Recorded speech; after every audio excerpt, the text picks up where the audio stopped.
এবার মুসলিম ইবনে আকিলকে তারা প্রাসাদের ছাদের উপরে কতল করে ফেলবে, হত্যা করে ফেলবে। কলা দিয়া না মুসলিম ইবনে আকিলকে উল্টাইয়া উফুত কইরা শুয়াইয়া ছাদের এক কিনারায় মাথা টাইনা করিডোরের ছাদের উপরে রাইখা ওনার ঘাড় বা গর্দানের উপরে তলোয়ার চালাইছে। জালেমরা তলোয়ার চালাইয়া মুসলিম ইবনে আকিলের মাথাটাকে গর্দান থেকে একদম আলাদা করে দিয়েছে। দেহটা রাজপ্রাসাদের ছাদের উপরে ছটফট করতেছে আর মাথাটা জমিনে পড়ে গেছে। জমিনে পড়ে যাওয়া মাথা থেকে যে রক্ত বের হয়েছে, এই রক্ত থেকে আল্লাহর ওয়াহদানিয়তের কালিমার আওয়াজ বের হয়ে গেছে। যেই মাত্র রক্তটা বের হয়েছে, রক্তর ভেতর থেকে কালিমায়ে শাহাদাত এবং কালিমায়ে তাওহীদের আওয়াজ বের হয়ে গেছে। চিৎকার দিয়ে বলেন সুবহানাল্লাহ। বিসমিল্লাহির রহমানির রহিম। কুল্লু মান আলাইহা ফান ওয়া ইয়াবকা ওয়াজহু রাব্বিকা যুল জালালি ওয়াল ইকরাম।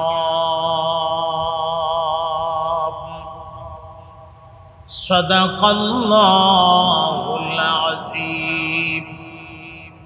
আল্লাহুম্মা সাল্লি আলা সাইয়্যিদিনা ওয়া মাওলানা মুহাম্মদ ওয়া আলা আলিহি ওয়া আসহাবিহি ওয়া সাল্লাম।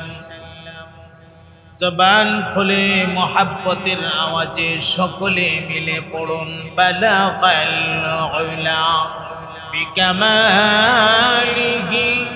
কাশাফাত দুজা বিজামালিহি হাসুনাত জামিউ খিসালিহি সাল্লু আলাইহি। মাশাআল্লাহর মোহাব্বতের সাথে পড়ুন বালাগাল উলা বিকামালিহি কাশাফাত দুজা বিজামালিহি হাসুনাত জামিউ খিসালিহি সাল্লু আলাইহি। আলহামদুলিল্লাহ। আল্লাহ জাল্লা শানুহুর আলী শান দরবারে অসংখ্য অগণিত শুকর আর সুজুদ যে মহান রব্বুল আলামিন হাওয়াই যে দুনিয়া থেকে ফারেক করে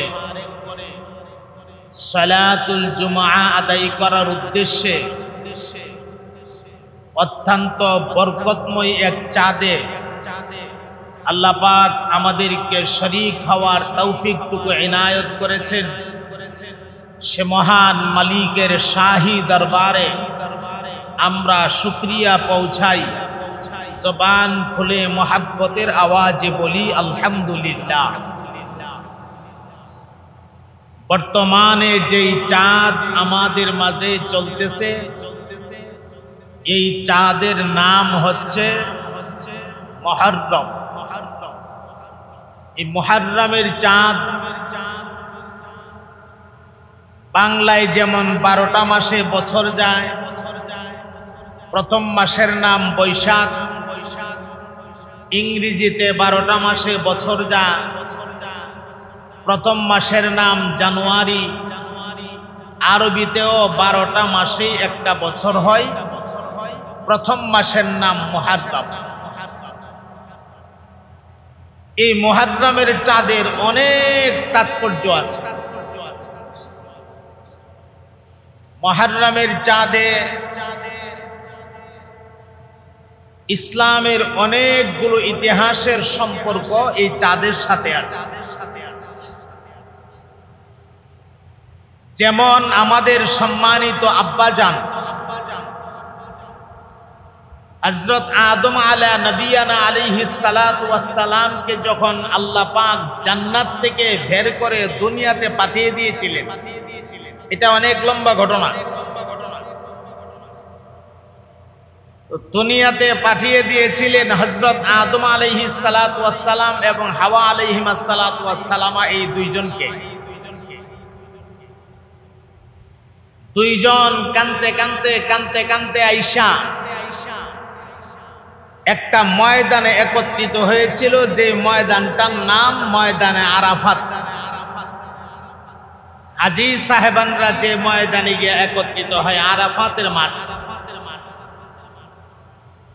এই মাঠে দুইজন একসাথে হইয়া আল্লাহ তাআলার কাছে দোয়া করছিল, রব্বানা যালামনা আনফুসানা ওয়া ইল্লাম তাগফির লানা ওয়া তারহামনা লানাকুনান্না মিনাল খাসিরিন।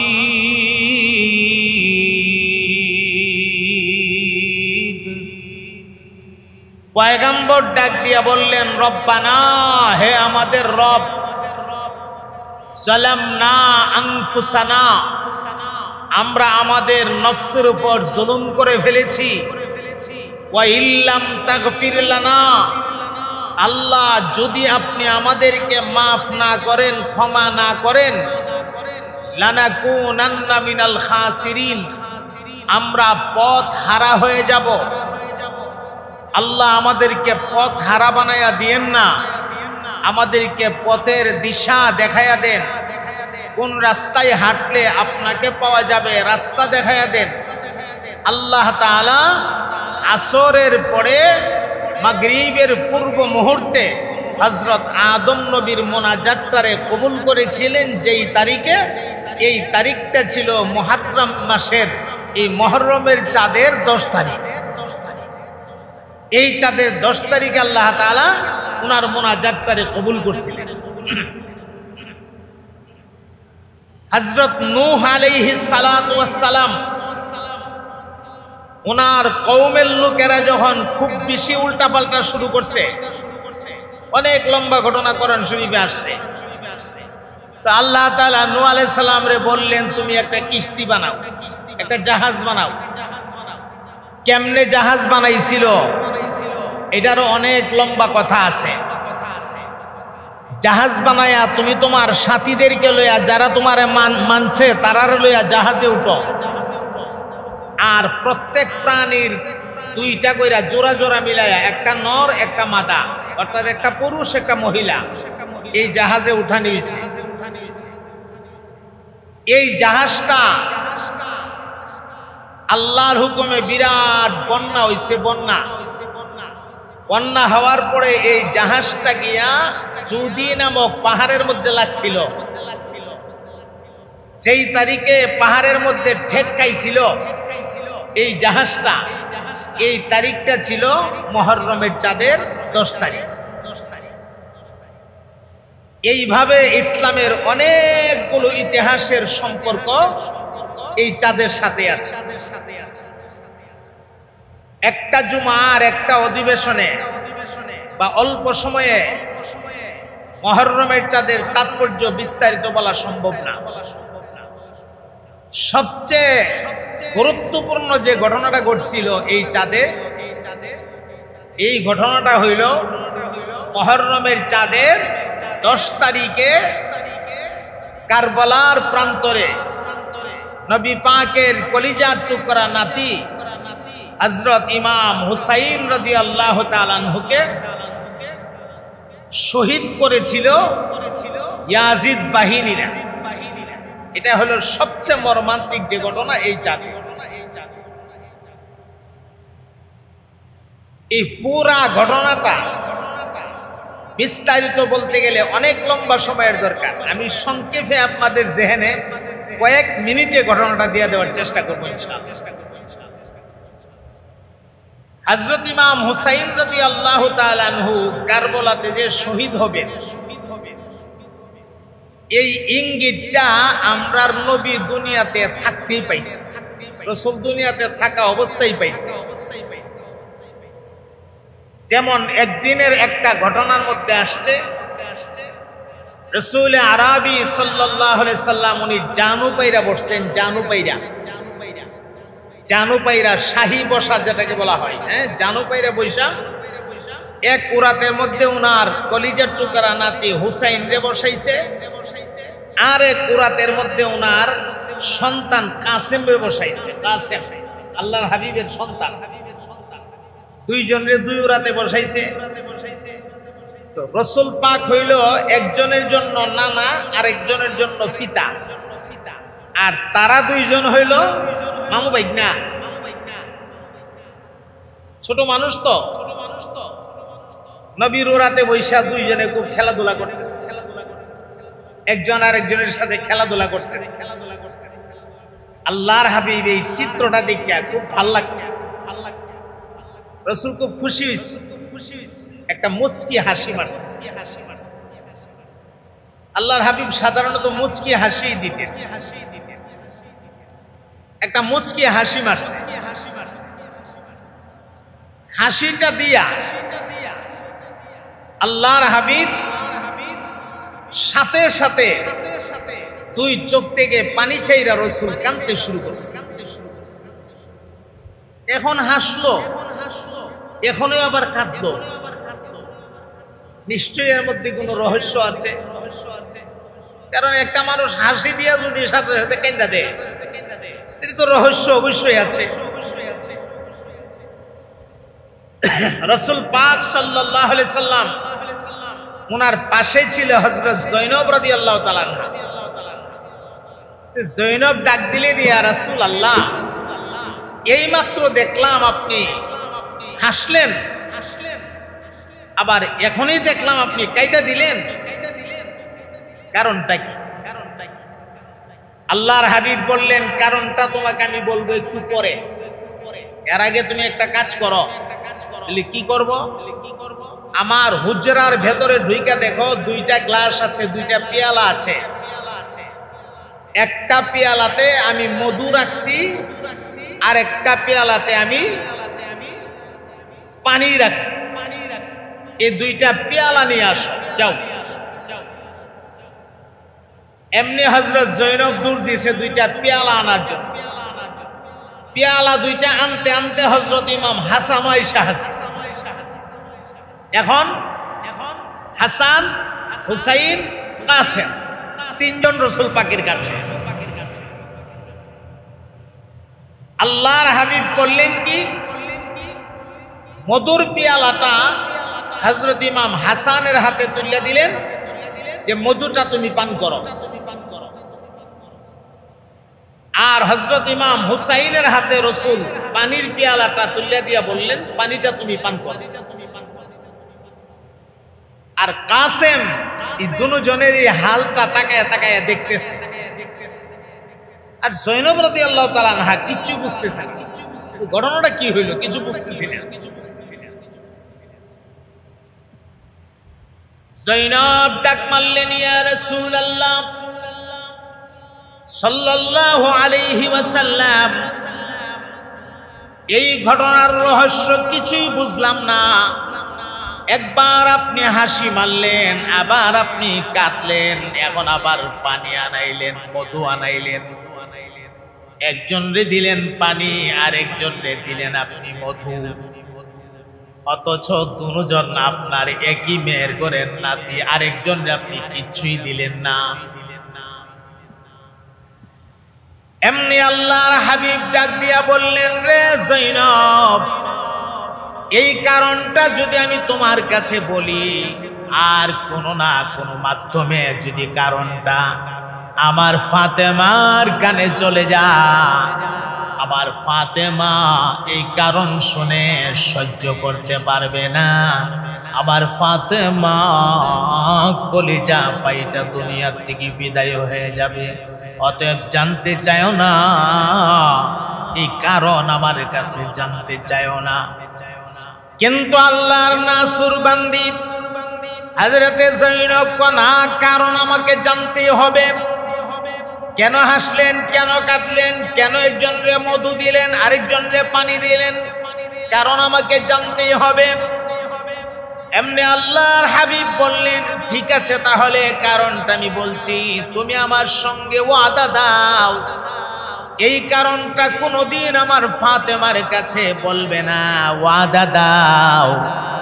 আল্লাহু আকবার। এমনি ওয়াদা দিয়েছে যায়েনব, আমি আমার জীবনে, হায়াতের জীবনে কোনোদিন এই কারণ আপনার ফাতেমার কাছে বলবো না। নবী গো, আপনি দয়া করে কারণটা আমাকে জানায়া দেন। এমনি আল্লাহর হাবিব ডাক দিয়া করে, যায়েনব, আমি যখন আমার এক ওরাতে আমার হুসাইন রে বসাইছি, আরেক ওরাতে কাসেম রে বসাইছি, ওরা দুইজন যে খেলাধুলা করতেছে আমার কাছে বড় সুন্দর লাগতেছিল। আমি নবী তাদের খেলাধুলা দেখে আমি একটা মুচকে হাসি দিয়েছি।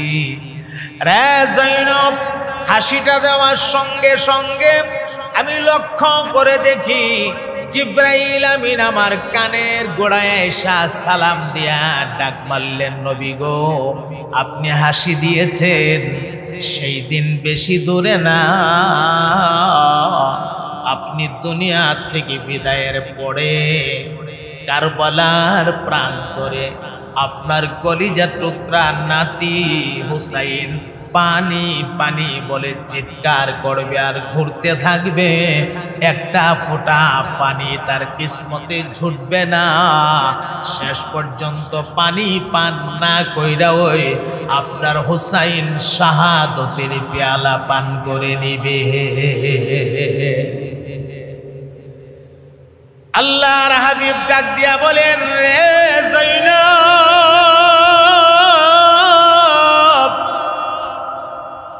এই সংবাদটা শোনার পরে আমার মনের মধ্যে বড় কষ্ট লাগলো।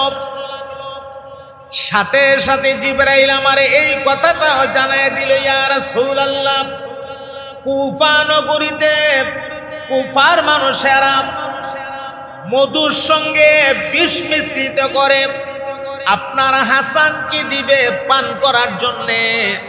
আপনার হাসান বুঝতে না পাইরা এই বিষ মিশ্রিত মধু পান কইরা আপনার হাসান শাহাদত বরণ করবে।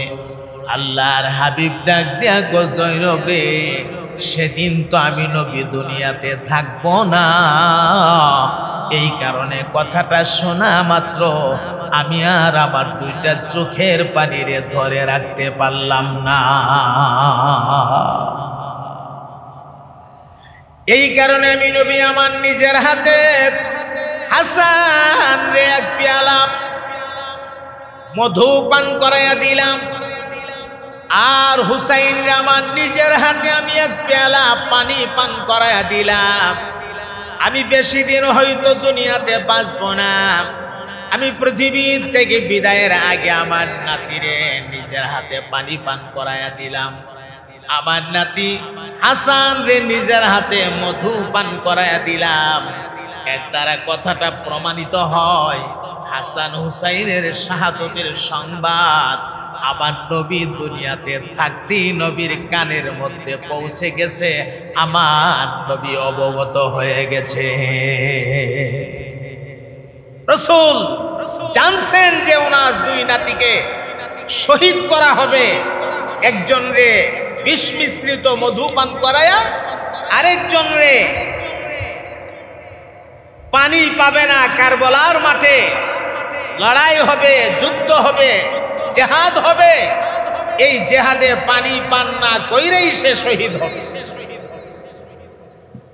অনেক লম্বা ঘটনা। এই ঘটনাটা ঘটেছিল মুহররমের চাঁদে। কারবালার যে ঘটনা, এটা মুহররমের চাঁদের 10 তারিখে ঘটেছিল।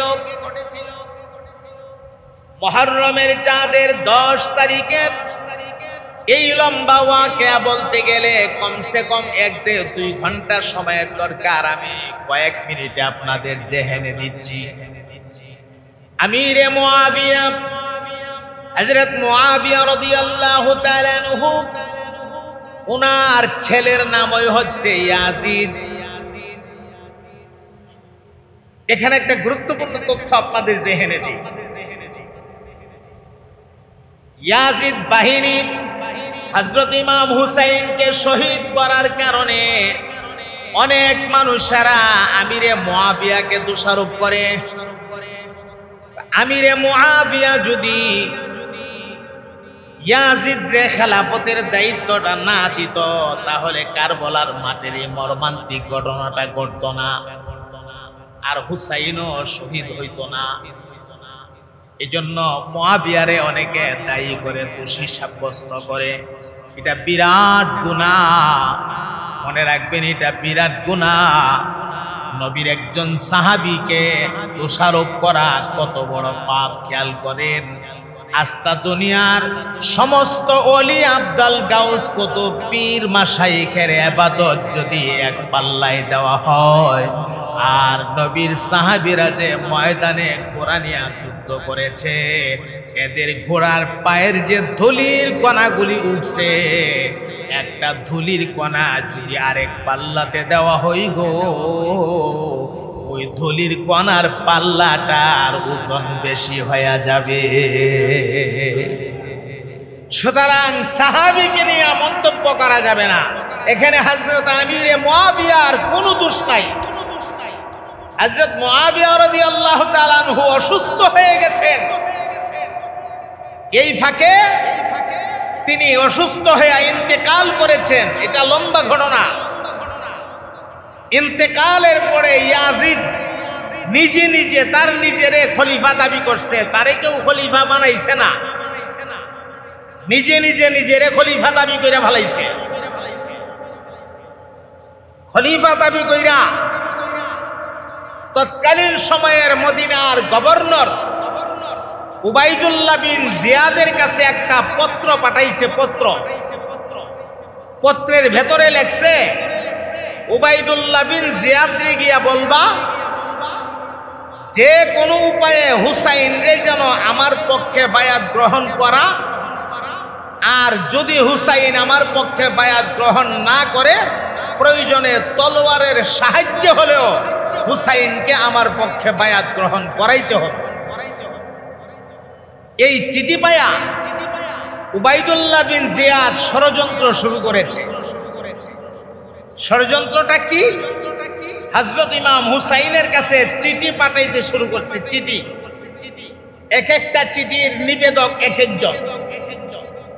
প্রত্যেকটা চিঠির মধ্যে লেখা, হে ইমাম হুসাইন, আপনি কুফা, বুসরা, সিরিয়া ওই সমস্ত এলাকায় আসুন, আমরা সকলে সম্মিলিতভাবে আপনার হাতে বায়াত গ্রহণ করব, আপনাকে নিয়ে আমরা ইসলামী রাষ্ট্র গঠন করব, আমরা ইয়াজিদকে খলিফা মানি না।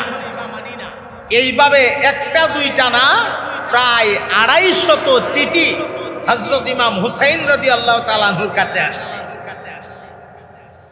শুধু সার কথাগুলো জেহেনে দিতেছি, অনেক কথা, এটা লম্বা এক ঘটনা। এটা কারবালার ওয়াজ, আপনারা আমার নাম লিখে ইউটিউবে সার্চ করলে পাইবেন। 3টা ভলিউমে আছে, 3 ভলিউমে পুরা ঘটনাটা আছে। 3 ভলিউমে যে ওয়াজটা, এটা মসজিদের এই আধা ঘন্টা আর 20 মিনিট সময় তো শেষ করা সম্ভব না, এই জন্য সার কথাগুলো বলতেছি। 250 চিঠি আসছে, সব চিঠি একই কথা। উনার 70 থেকে 72 জন সাথী ছিল। সাথীদেরকে নিয়ে উনি পরামর্শ মিটিংয়ে বসছে। পরামর্শ মিটিংয়ে বসছে, কি করা যায়, এত চিঠি আসতেছে আমার কাছে।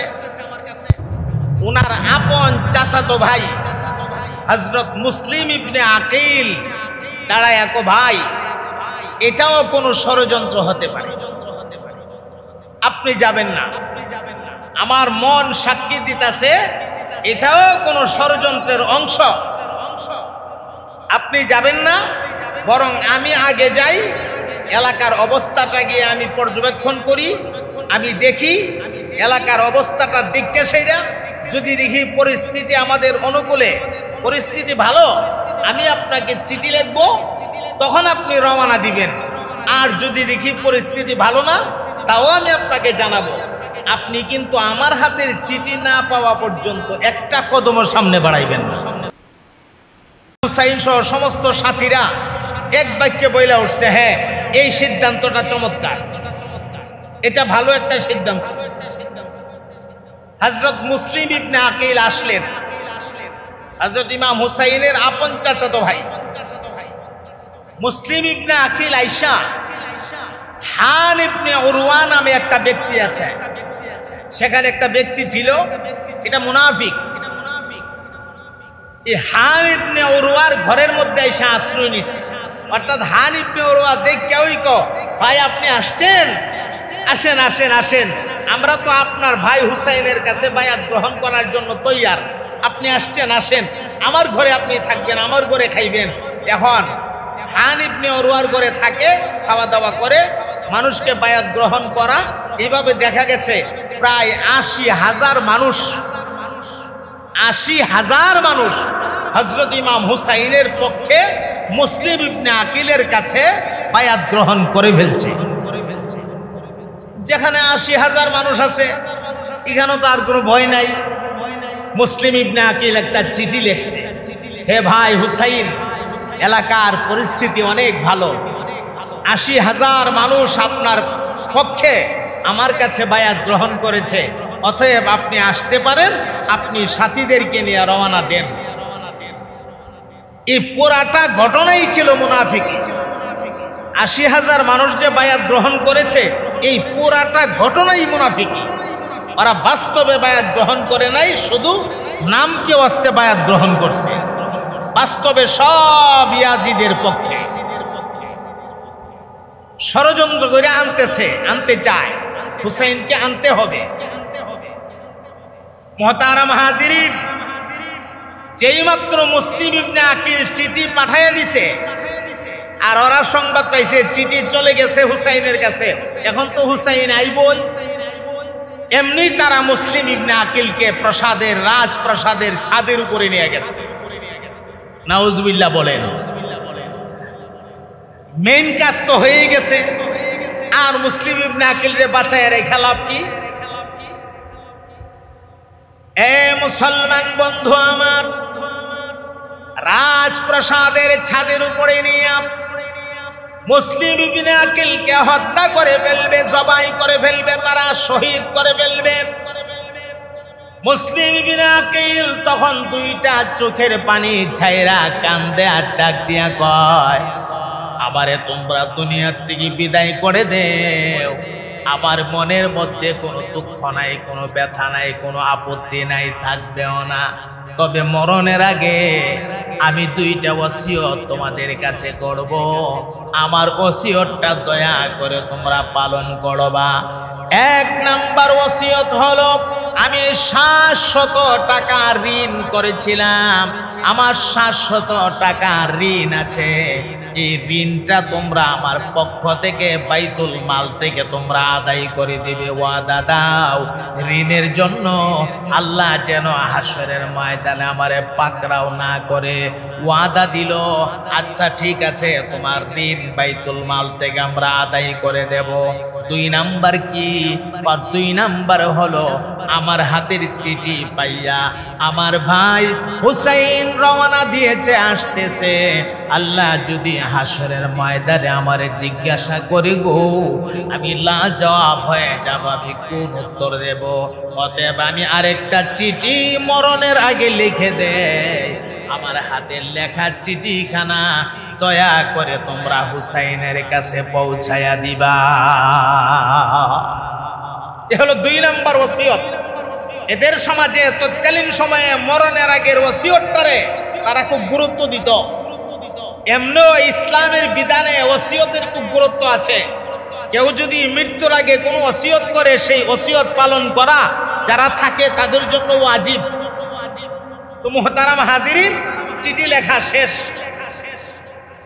এবার মুসলিম ইবনে আকিলকে তারা প্রাসাদের ছাদের উপরে কতল করে ফেলবে, হত্যা করে ফেলবে। গলা দিয়া না, মুসলিম ইবনে আকিলকে উল্টাইয়া উফুত কইরে শোয়াইয়া ছাদের এক কিনারায় মাথা টাইনা করিডোরের ছাদের উপরে রাইখা ওনার ঘাড় বা গর্দানের উপরে তলোয়ার চালাইছে। জালেমরা তলোয়ার চালাইয়া মুসলিম ইবনে আকিলের মাথাটাকে গর্দান থেকে একদম আলাদা করে দিয়েছে। দেহটা রাজপ্রাসাদের ছাদের উপরে ছটফট করতেছে, আর মাথাটা জমিনে পড়ে গেছে। জমিনে পড়ে যাওয়া মাথা থেকে যে রক্ত বের হয়েছে, এই রক্ত থেকে আল্লাহর ওয়াহদানিয়তের কালিমার আওয়াজ বের হয়ে গেছে। যেই মাত্র রক্তটা বের হয়েছে, রক্তর ভেতর থেকে কালিমায়ে শাহাদাত এবং কালিমায়ে তাওহীদের আওয়াজ বের হয়ে গেছে। চিৎকার দিয়ে বলেন সুবহানাল্লাহ। মুহতারাম হাজিরিন, সংক্ষেপ কইরাও তো বলা শেষ হইতো না কেন? 25 বেজে গেছে, আর তো সামনে বাড়া সুন্দর। এখন কেমনি কি আল্লাহ, হযরত ইমাম হুসাইন রাদিয়াল্লাহু তাআলা আনহু তো পরবর্তী চিঠি পাওয়ার পরে কোন সিদ্ধান্ত নিবেন, 70-72 জন সাথী নিয়ে তিনি আসতেছেন, তো আসবেন, ওই রওনা দিছে তো দিছে, ওই মাঝখানে অনেকগুলো ঘটনা ঘটবে, শেষ পর্যন্ত আসবে কারবালার প্রান্তরে। কেমনে শহীদ হবে সে তো অনেক কথা। আল্লাহ যদি আমরা তৌফিক দে, যদিও 10ই মুহররম আগামী জুমার আগেই চলে যাবে, আগামী জুমার আগেই 10ই মুহররম চলে যাবে, এরপরেও আগামী জুমায় আমরা বাকি অংশটা শুনবো ইনশাআল্লাহ। হ্যাঁ, বাকি অংশটা আমরা আগামী জুমায় শুনবো, বলেন ইনশাআল্লাহ। সংক্ষেপেই বলবো, তবে মোটামুটি কথাগুলি আপনাদেরকে শোনায় দেওয়ার চেষ্টা করব ইনশাআল্লাহ।